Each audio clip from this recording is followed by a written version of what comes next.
বৃষ্টি হলেই জলাবদ্ধতার সৃষ্টি হয় মাদারীপুর পৌর শহরে। পৌরসভার পক্ষ থেকে পরিকল্পিত ড্রেনেজ ব্যবস্থা গড়ে তোলা হলেও বিভিন্ন কারণে এই পরিস্থিতি থেকে রেহাই মেলেনি। মাদারীপুর পৌরসভা এলাকা থেকে বিস্তারিত তুলে ধরেছেন প্রতিনিধি জহিরুল ইসলাম খান।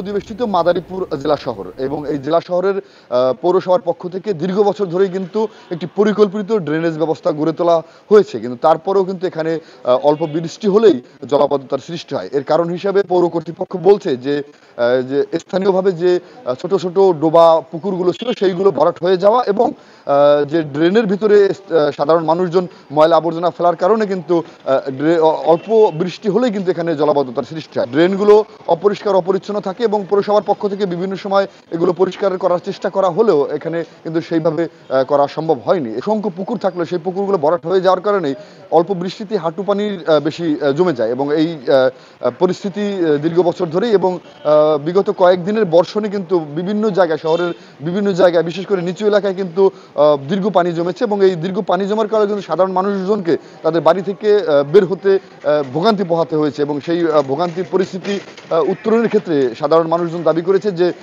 এই শহরের যে ড্রেনেজ ব্যবস্থা, সেই ড্রেনেজ ব্যবস্থাকে আরও পরিকল্পিত এবং আরও উন্নতকরণ এবং যে ড্রেনের মধ্যে যে ময়লা আবর্জনা জমে যে পরিস্থিতি সৃষ্টি হয়েছে, অচল অবস্থার সৃষ্টি হয়েছে, খানাখন্দক বন্ধ হয়ে গেছে, সেই বন্ধ পরিস্থিতি কিন্তু উত্তরণ ঘটানোর জন্য দাবি করেছেন সাধারণ সর্বস্তরের মানুষ।